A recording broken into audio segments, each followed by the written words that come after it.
তুষের বস্তার আড়ালে মালবাহী লরিতে করে মহিষ পাচারের আগে দুজনকে গ্রেপ্তার করল নকশালবাড়ি থানার পুলিশ। উদ্ধার হয়েছে 40টি মহিষ।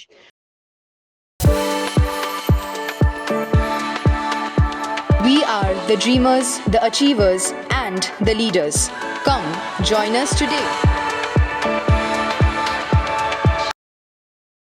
পুলিশ সূত্রে খবর, লরিতে মহিষ পাচার হবে এই খবর পেয়ে সাতবাহিয়া মোড়ে নাকা তল্লাশি চালানো হয়। সে সময় আটক করা হয় একটি লরি। সেই লরিতেই তুষের বস্তার আড়ালে মহিষ পাচার করছিল ধৃতরা। তল্লাশি চালিয়ে উদ্ধার হয় 40টি মহিষ। ঘটনায় দুজনকে গ্রেপ্তার করেছে পুলিশ। ধৃতদের নাম জাহিরুল ইসলাম ও মফিজুল শেখ। দুজনেই অসমের বাসিন্দা। মহিষগুলি বিহার থেকে আলিপুরদুয়ার হয়ে বাংলাদেশে পাচারের ছক ছিল। রবিবার ধৃতদের শিলিগুড়ি আদালতে পাঠানো হয়েছে।